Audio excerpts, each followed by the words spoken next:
Nick O'Hearn and Mark Allen with some Talk Birdie to Me bonus content. Talk about your round of golf or not? No, we're not going to talk about my round of golf, Nick. We're not going to do that because this is the podcast, Talk Birdie to Me, the 151st Open Championship at Hoylake. And I'm just having a quick look at the weather here. It doesn't look too bad on a Thursday. 14-kilometre wind, so that's round one. Round two, a 19-kilometre wind. Round three, 23. And then Sunday will be 21. Rain forecast Friday, Saturday and Sunday in Liverpool. I can't wait for it to start this afternoon, that's for sure. There's nothing like watching the Open Championship. It's funny. I watch golf, but usually I watch the final round or something like that, just to keep up to date. Well, I keep my eye on the scores and everything like that. But when a major's on, I watch every round, and I'm in front of that box, just going, "Oh wow, I wonder what they're doing. How are they playing?" And how about the BBC? From the first shot of round one to the last shot, every shot is basically covered. It's amazing. And our good friends right here in Australia, Fox Sports, 3:30 start today. Is it really? 3:30 start today. Fox Sports and KO as well. Okay, so let me have a quick look. So at 3:30, the 6:35 AM group is Ramis Hojgaard. Is that right? Southgate and Alex Fitzpatrick. Love it. You're going to turn it on at 3:30 and at 3:35. Bang, Group 1 or match number 1 if we're talking about Open Championships. Be about a 6:30 a.m. tee time, because 6:35. I know the tee times. The last tee off's usually around 4:30 p.m. something like that. Yeah. It's so late. I mean, you finish at 10 o'clock basically, given the way pros play, the pace of play every now and then. And you won't have to wait too long because we've got a New Zealander, Daniel Hillier, who did he win a couple of weeks ago? Yes. Yeah, he won the at the Belfry. So he's in British the second Masters. group. And then Travis Smythe. So that'll be at 4:19 Australian Eastern Standard Time. You're going to see him. So, just 50 minutes after, we've got an Aussie whizzing around as well. So that's all fantastic. It has been raining in Liverpool. It has. And Hoylake is as green as these players have ever seen it. Now, you played in 2006 when Tiger only hit one driver for the week. It was so dry over there, hit irons everywhere. Well, can you remember much about that week? Well, you see this table we're sitting at? Yeah. It was that hard. It was rock hard and it was brown. Yeah. There's been some good photos posted on Twitter of the comparisons. Who did you say it was? Michael Kim. Michael Kim, yeah. He did a great job, actually, showing everybody around the world the comparisons and giving his thoughts about it all. Yeah, really good thoughts on the golf course. But I remember the course. I remember that tournament well, for 2 rounds anyway, because I missed the cut. I shot 70-75. How did you miss the cut? You don't miss cuts, unfortunately, Nick. I made a triple on about the 13th or 14th. Obviously, remember that one. But People love hearing good players making triples, mate. Well, so don't worry. You're putting smiles on lots of people's faces right now. Yeah, we are all human, us golf pros. But yeah, made a triple in the back, and then I birdied 2 of the last 3, but I missed the cut by 2 in the end. I think. So the triple cost you. It did. Yeah, it was a tough. But they've changed the golf course around now. They've added this new little par 3, the 17th. Yeah, I heard about this. What's the story? So when I played it back then, it used to be the old 15th. And where you tee off, that's where they've put the green, and where you used to hit into the green, that's where they put the tee. So they've completely reversed the hole. Right. And it's become this little, and it used to be a little downhill par 3 hole. Nice. It was nice. There was nothing great about it, but it was a nice little hole. But now they've turned it into a bit of a beast, and they've made it the 17th hole instead of the old 15th. Okay. So they've sort of flipped the order. It's similar routing, and then I think they've lengthened 16 and done some other things there as well. But it's about 135 yards, a little uphill, and some of the graphics, and I've watched some flyovers of it. It looks like a little magic little golf hole, a bit like that postage stamp style, where pot bunkers on either side, one short, and it's a upside down saucer type green tabletop. It's going to be tricky to hit if that wind comes in. Yeah, I can imagine. Good tiny little greens at this joint. That's what I can remember from Tiger's win and from Rory's win. When Rory win? 2014? 2014, yeah. But 71st hole of the golf tournament too. I don't know. I mean, we had a par 3 at Royal St George's way back in the day when Ben Curtis won. Thomas Bjorn. Remember Thomas Bjorn? Yeah, I saw Thomas Bjorn. I kept going. Yeah, I did. Well, they ended up calling it, the Sands of Bjorn or whatever it was, because he made a 7 out of there and lost the golf tournament. Hey, just before we start talking about this week, one of the great things Fox Sports does in Australia is they put on the old Open Championships, and I've been watching them all. I watched the Baker Finch one. I've watched that 1,000 times, the Baker Finch one. Love that pink shirt. The pink shirt. 29 going out on the front nine. What was he using? Daiwas? Remember those? The Daiwas. There's a story behind them. Daiwa didn't last much longer, and nor did Finch's contract, because he started playing bad not long after that win. I watched Tigers win in 2000. What a tournament. Oh. Duval was right there. Thomas Bjorn, geez, so much thinner. He was as thin as you back in 2000. That was my first major, my first Open at St Andrews. Was it really? Your first Open ever? So now we must quickly talk about this. So yes. The only Open I played in was at Carnoustie, and it was the year that the little Frenchman went crazy. Yes, 99. Van der Velde. So Van der Velde lost the plot. 8 over got you into the playoff. It was a 12 over cut. Okay, so it was the wind wasn't that bad. I promise you, folks, it wasn't that bad. It'll be, a 2-club wind was as much as we saw in the first 2 rounds in 1999, which was the only one that I played in.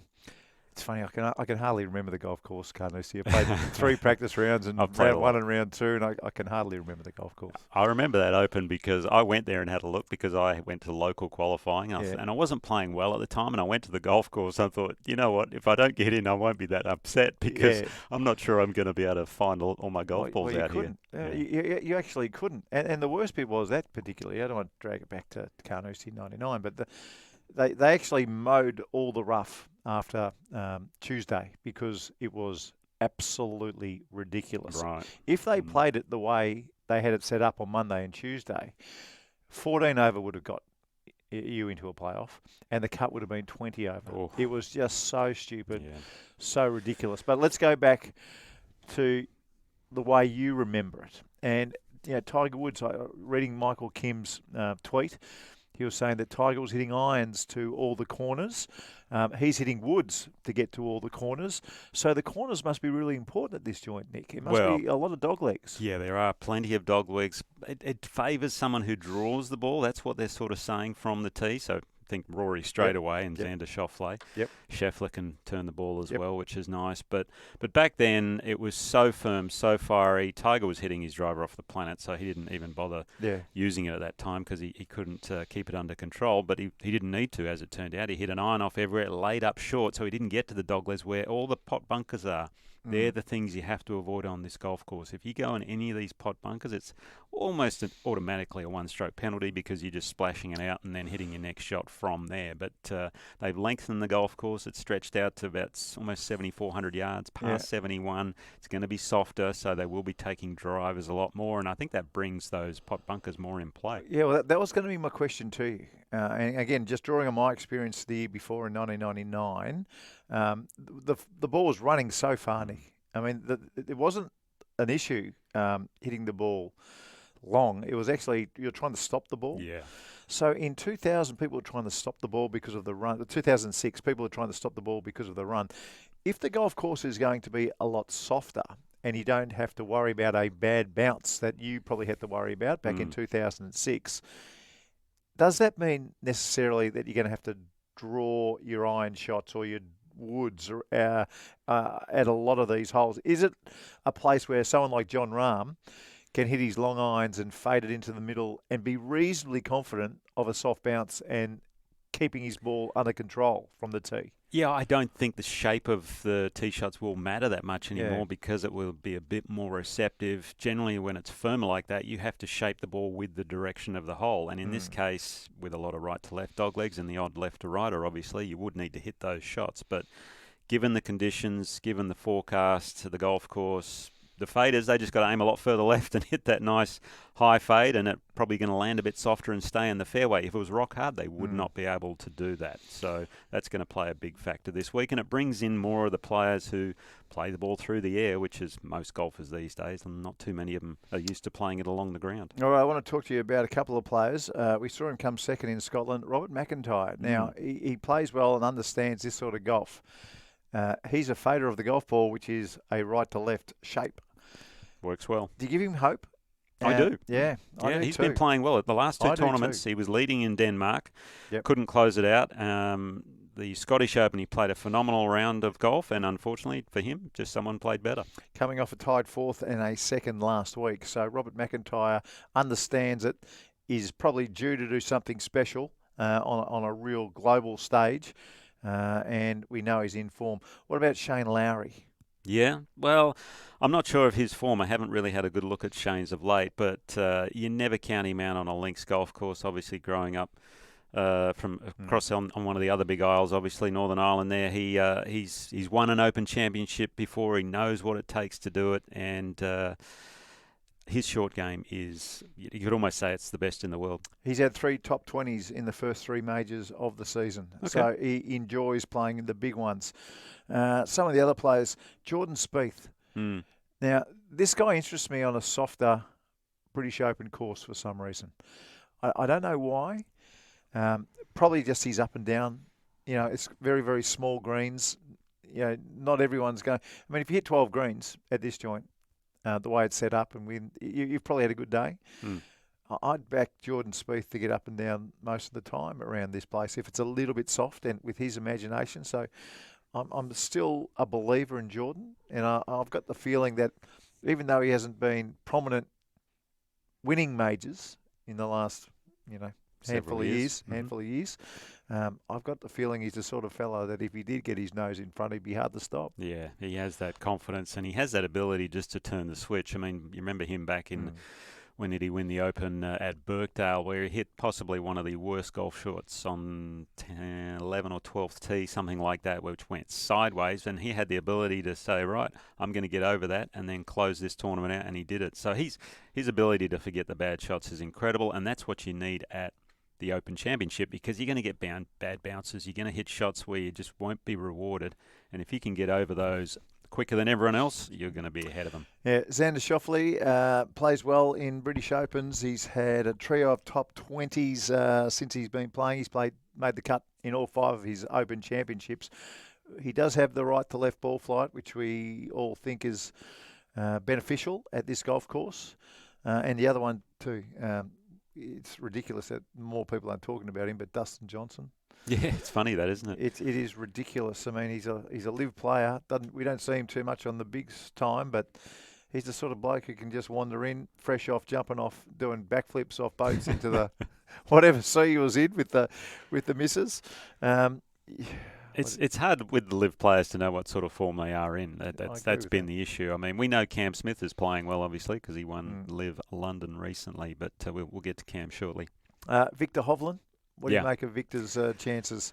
Well, tied 2nd at the PGA Championship, tied 12th and tied 14th at the Open are his best.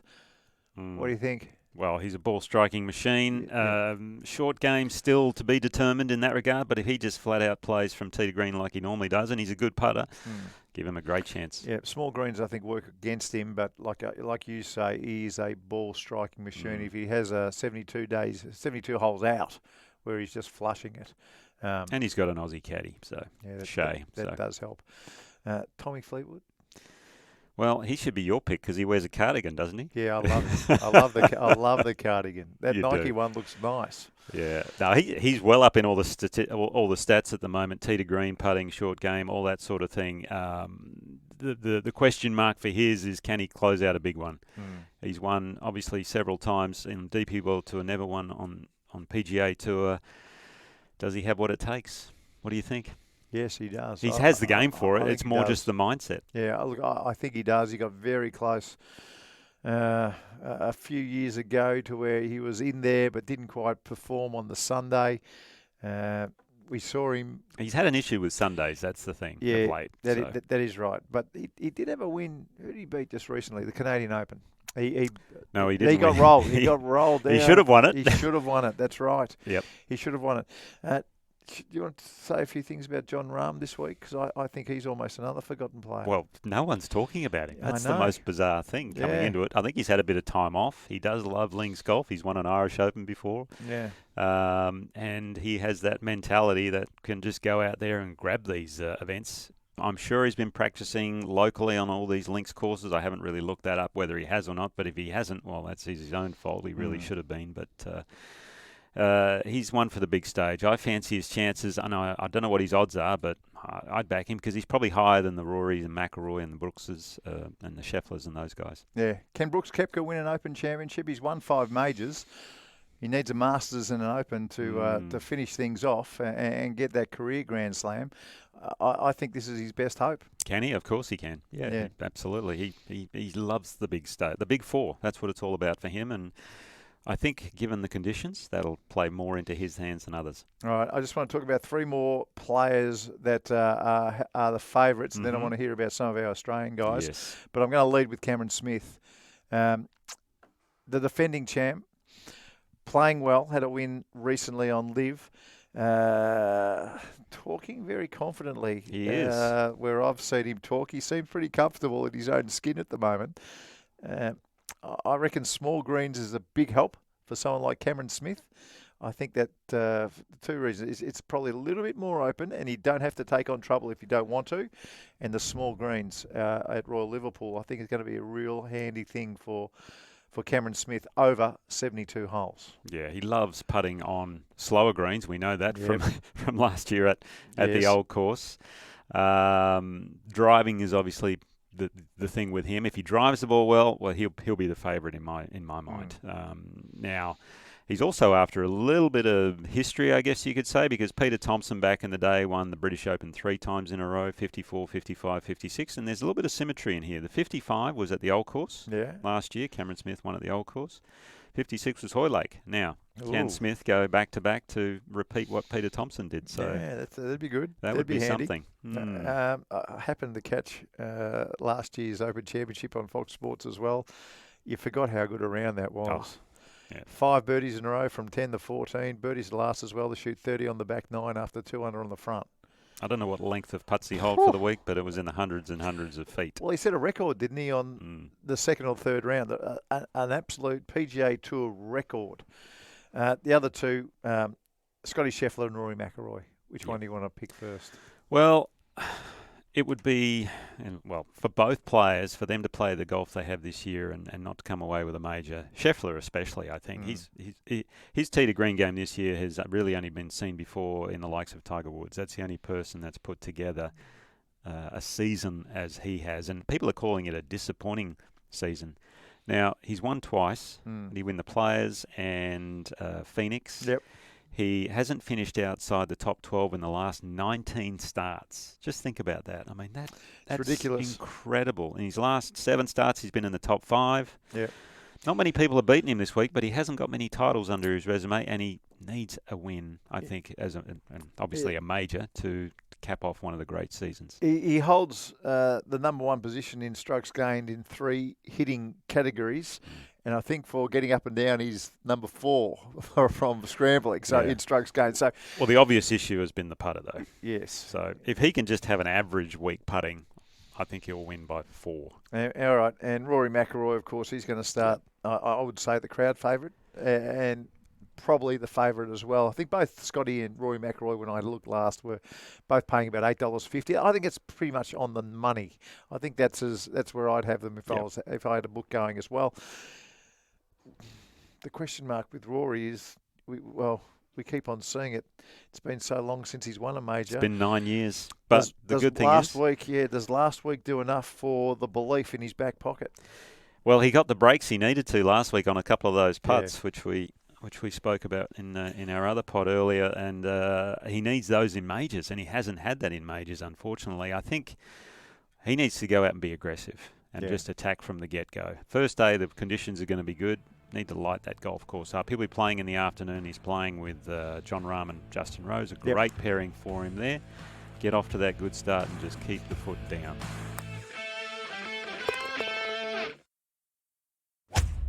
Like the podcast? Oh, maybe tell a friend. Drop them a text or share it on your socials. This is Talk Birdie to Me with Nick O'Hearn and Mark Allen. I know you've got a page there full of Australians that we're going to talk about. All right, where do you want to start? Well, we've sort of already spoken about Cameron Smith. We know what his chances are going to be like. I think if you're going to go on the world rankings, we'll go down the list. Jason Day, number 27 in the world. He won the Byron Nelson earlier this week. This is his 10th Open Championship. 10 win. Pretty impressive. Best finish tied 4th, 2015. Do you think he can? Well, he can do it. I don't think he can go. I don't think he can win the tournament going wire to wire. But I think if he's thereabouts on Sunday, I wouldn't be surprised if he lights it up early and wins that way. Yep. That's just my gut feel. Yeah. He's still one of the best putters, and his ball striking has been very impressive this year. Next up, Adam Scott. This is his 22nd Open. Yep. You played one. I've played 6. 22 of them for Scotty. Pretty impressive. Yeah. Best finish. Well, we all know what that is. The second at Lytham when he bogeyed the last 4 holes. That was brutal. Brutal. But in 2014, when Rory won here, he was tied 5th with Mark Leishman, so he knows the golf course, knows it well. Having a solid season, nothing too special at the moment, but I rate him. Yeah, I think he'll play very clever. He'll play clever golf around this place. It's just whether the putter can just give him enough confidence to be thereabouts. He's one player I could see leading wire to wire. If he shoots a low one, then I can see him kind of going centre of the green and conservative for the rest of the week and just plodding along and shooting his 1 under here, 2 under, maybe a 3 under along the way, and then bang, you're an Open champion. These next 2 guys, I'm curious to know what you think their chances are. Firstly, Min Woo Lee, he's ranked 47 in the world. Best finish this year is tied 2nd at Abu Dhabi. This is his 2nd Open Championship. He played last year at St Andrews, where he finished tied for 21st. What do you think of his chances? Yeah, I think he's starting to believe, Min Woo Lee, that he's one of the big boys. The US Open proved that, didn't it? Absolutely. He's not just an also-ran. He's not just making up the numbers. Min Woo Lee, I think now he's played with enough players and seen that his ball striking is as good as anybody's out there. And it's just a matter of whether those putts go in early and he starts feeling it with the putt up. And if he is, you wouldn't be surprised if he was a runaway winner. That to me would be his best chance, if he just goes ballistic. Yeah, and he can hit that stinger 2-iron out there too and just keep the ball in play when necessary. Next up, Lucas Herbert. This is his 3rd Open. Best finish last year at the Old Course was tied 15th, so that's a good result there. I love Lucas's game. I really do. And I think if he's in the right space and, wakes up on the right side of bed 4 days in a row, I don't think he can win, but I reckon he can gain an awful lot of confidence for next year if he finishes in the top 10. Brilliant. Well, we have 5 Aussies making their Open debut. First up, Travis Smythe, 28-year-old. He qualified through the Asian Tour. I think he finished 3rd in Hong Kong. He's a fellow ping player like myself. I think as far as the ping players here in Australia goes, he's the first one that they've had as a kid. They've sponsored him as a kid. And he might be the first one to play an Open or a major championship. So great for Travis there. I've noticed you mentioning ping an awful lot lately in our podcast. Is something percolating along that I should know about? Possibly. Who knows? Right. Good. Who knows? Another one of our favourite players. We've watched a lot of him. David Micheluzzi. Yeah. Oh, I would love to see him shoot one really low score. Just to say I'm here. I think he needs that. I think he's playing on starts at the moment. Next year is when his exemption kicks in. Yes, is that right? DP World Tour. So the best thing that could possibly happen to David Micheluzzi in the rest of his career is a hello world type round. We might see it because he's certainly got the game to do well on a soft open golf course. Yeah, and he does like playing in the wind as well. Yeah, that's right. We've seen that here in Australia when it has kicked up. He's elevated his game. Yep. Another guy who loves playing in the winds because he's a fellow West Australian, Hayden Barron. Don't know much about Hayden. 27-year-old, and a real tall, strapping young guy. He got into the Open through his finish at the Australian Open. He made a beautiful eagle putt on the last. That's that right. Got him one of the 3 qualifying spots. I remember. That's right. An amazing effort. So it'll be an awesome thing for him, and I'm sure his dad Dave will go over with him. I know the family well. G'day, Dave. Harrison Crowe, the amateur, 21-year-old. Now, when's he going to turn pro? I can't believe he's still an amateur, but maybe this was part of the deal. I think this is part of the deal. Because he won the Asia Pacific Amateur, didn't he? Yeah, so he gets into an Open, gets into a Masters which he's already done. Right. I wouldn't be surprised if he turns pro next week. Next week, probably. Yep. Let's hope he makes the cut. I'd love him to make the cut here and then tick the pro box, and away we go. No, it'd be a great result. And lastly, Conor McKinney, another West Australian, 21-year-old. He went through final qualifying at Dundonald Links and went all the way through and got a spot. So an awesome achievement there for Conor. Absolutely brilliant. Outstanding young talent. We're going to see him in future years. Cut maker. For sure. Yeah, okay. No, I think that'll be a great experience for him to make the 4 days. Righto, well, let's finish off. Well, should we do some of the pairings there? I think? Who are your favourite pairings? Well, the Rory Rahm Rose one is a brilliant one. One that fascinates me, and it's going to annoy the heck out of Brooks, as he's playing with Patrick Cantlay and Hideki. So that's going to be... No, Hideki plays reasonably quick. He's reasonable, yeah, but Cantlay... Cantlay is a tough gig. Opposite ends of the spectrum. We've got Lowry, Fowler and MacIntyre together. That's nice. A great group for all three of those guys. Yep. As far as the Aussies go, Scotty's playing with Scheffler and Fleetwood. Nice. Really good pairing there for Scotty, I thought. Cam Smith is with Xander Schauffele and Wyndham Clark. Yeah, sensational. Solid. Yeah, perfect. Jason Day's got a good one too. He's with Spieth and Matt Fitzpatrick. Yep. Really good. He'll know he's in the tournament playing with those two boys. Beautiful. Yeah. Minwoo Lee and Harrison Crowe are playing together, and they're with Christian Bezuidenhout. Yeah, that's really good for both our boys there, just playing together. And I wouldn't be surprised if they'd be similar ages, wouldn't they? Crowe and Minwoo. What's Minwoo, about 24? Minwoo's 24, spot on, and Crowe's 21. So, very similar. Yeah, okay. No, that is good for them. Ryan Fox and Lucas Herbert are playing together, which is good with Ben Arn. And we've got Hayden Barron. He's got Oliver Farr and Dan Bradbury. I don't know much about those guys. Nope. Conor McKinney is with Oliver Wilson and Guido Migliozzi, the Italian. Yep. Good player. Really good player. A star, in fact. A really good player. Travis Smythe with Roman Langasque and Brendan Todd. Toddy's having a good year, but Travis, I think Travis is going to have a good week. Yeah. And we've got Zach Johnson, Matt Wallace, and Dave Micheluzzi rounding out the Aussie pairings. Wow. Yeah, the Ryder Cup captain. Micheluzzi's playing with the Ryder Cup captain, and if you win a Masters and a British Open at St Andrews, that's a Hall of Fame career. You're going in, Zach. Doesn't matter what you do. That is incredible, isn't it? Yeah, it really is. Okay, what do you want to finish up with? I want to finish up with our picks. I want leading Australian, your pick for the tournament, and best value. So my best value is Jon Rahm. I'm going to put $100 on him. Pretty simple. He's at $15, and I reckon he should be around 9 or 10. Okay. So that's by the way, that's how I bet. If I think the bookmakers are a little bit out, 'cause I don't think you can pick winners. There's 156 blokes playing. You just don't know. You just don't know. But if you see value in the odds, I think it's worthwhile doing it. You know, so I think Jon Rahm should be about $10 or $11, and you can get him at 15 at most betting shops at the moment. Okay. So that's your best value, right? That's my best value. Okay, what's Tyrrell Hatton at? Do you know what he'd be at? Yeah, because Tyrrell's been playing some really good golf of late. Played well at the Scottish Open, just faded down the stretch, unfortunately. But he loves links golf. He's always done well at the Dunhill Links Championship. And what about his anger management? I think how's he going there? Well, that's always a work in progress. So he needs a good caddy for that, and I'm sure he's got one. But Tyrrell Hatton, $29. That's value. That's good value. Yeah, there's my value really good for value. me. There you go. Okay. How about talking about value? Justin Johnson at $34. I might change. Justin Johnson. My God, well, at $34, he almost classifies as a roughie at $34. That is impressive. Right. Okay, who's your? Well, you want to go Aussie or pick? You can't go past Cameron Smith for leading Australian. Australian. I think the totally tournament, agree. It just completely shapes in his favour. The whole joint, the fact it's soft, the way it sets out, the small greens. I think he'd be crazy to back anybody else to be leading Australian. For sure. I'm the same there in that regard. And then who's your pick? My absolute pick for the week. Go on. Righto, so we've gone past. I think Brooks Koepka. You're going Koepka? Yep. Okay, what are his odds? $23. 23. Okay. Why am I saying that Jon Rahm? I'm going to have to rearrange this. Where's your value? There's I've only just on. looked at the odds now. So, hang on, I'm going to change. I'm going to go for Brooks Koepka to be not only the winner, but also best value at $23. Wow. Okay.